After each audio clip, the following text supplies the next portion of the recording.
बहुत अच्छा प्रश्न है, लगभग एक वर्ष छोड़कर लगातार यह प्रश्न परीक्षा में आता है। विद्युत धारा वितरण के लिए किरचॉफ के नियम लिखिए। तो जटिल विद्युत परपथों में धारा वितरण समझाने के लिए वैज्ञानिक किरचॉफ ने सन 1942 में दो नियम दिए। सन 1942 में दो नियम दिए। एक प्रथम नियम है, इसे किसे बोलते हैं, धारा का नियम। एक द्वितीय नियम है, उसे अपन बोलेंगे वोल्टेज का नियम। ठीक, तो यो प्रथम नियम और द्वितीय नियम। तो प्रथम नियम में क्या है कि विद्युत परिपथ की किसी संधि पर, देखो संधि क्या होते हैं, संधि को इंग्लिश में बोलते हैं जंक्शन। जंक्शन जानते होंगे, जैसे मान लीजिए रेलवे स्टेशन, रेलवे स्टेशन पे ट्रेन आती है, ट्रेन जाती है, ट्रेन आती है, ट्रेन जाती है, तो उसे क्या बोलता है, जंक्शन। ऐसे ही ये संधि है, संधि का है विद्युत परिपथ की। तो विद्युत धारा यहाँ आती है और विद्युत धारा यहाँ जाती है, आती है और जाती है, इसे क्या बोल रहे हैं, संधि। किसकी, विद्युत परिपथ की।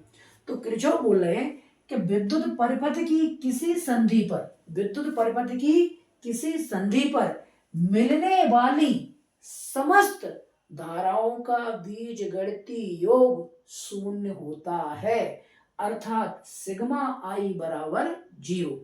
यानी संधि पर धारा आ रही है, संधि पर धारा जा रही है। तो इसका मतलब यह है, जैसे मान लें बोर्ड है, ये लाइट का बोर्ड है, इस पे करंट आ रहा हो, करंट यहां से जा रहा हो, तो बोर्ड पे तो कोई धारा नहीं बचेगी। तो यही परिभाषा में विद्युत परिपथ की किसी संधि पर मिलने वाली समस्त धाराओं का बीजगणितीय योग शून्य होता है, अर्थात सिग्मा आई बराबर 0। आई मतलब होता है धारा, सिग्मा मतलब होता है योग, क्या हो गया, 0। चित्र में तीर की दिशा में विद्युत धाराएं प्रवाहित हो रही हैं। चित्र में तीर की दिशा में विद्युत धाराएं प्रवाहित हो रही हैं। देखो ये I1, I2, I3, I4, I5 तीर की दिशा में प्रवाहित हो रही हैं। संधि पर आने वाली धाराओं को धनात्मक तथा संधि से दूर जाने वाली धाराओं को ऋणात्मक लेते हैं। जैसे मान लीजिए जेब है, जेब में अगर पैसा आवे तो धनात्मक बनेगी, अगर जेब से पैसा बाहर जाएगा तो क्या होगा, ऋणात्मक।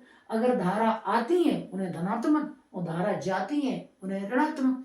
तो संधि पर आने वाली धाराओं को धनात्मक, संधि से दूर जाने वाली धाराओं को ऋणात्मक लेते हैं। तो I1, I2, I3 धनात्मक, क्योंकि ये संधि पर आ रही है। I1, I2, I3 धारा संधि पर आ रही है तो उन्हें धनात्मक। और I4, I5 संधि से कहाँ जा रही है, दूर जा रही है, दूर जा रही है तो कहेगी माइनस की। और इनका कुल योग क्या होता है, 0 होता है। अगर माइनस वाली संख्या बराबर की जालन भेज दो कहिए प्लस की, तो I1 plus I2 plus I3 बराबर I4 I5। तो I1 I2 I3, I1 I2 I3 संधि पर आने वाली धारा है और I4 I5 संधि से दूर जाने वाली धारा है। तो अतः संधि पर आने वाली धाराओं का योग संधि से दूर जाने वाली धाराओं के योग के बराबर होता है।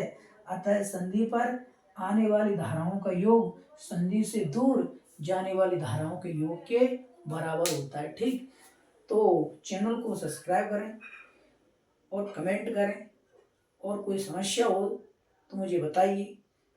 ठीक, जिस किसी को फिजिक्स के 12th क्लास नोट्स चाहिए तो मैं नोट्स चैनल के माध्यम से उपलब्ध कराएंगे।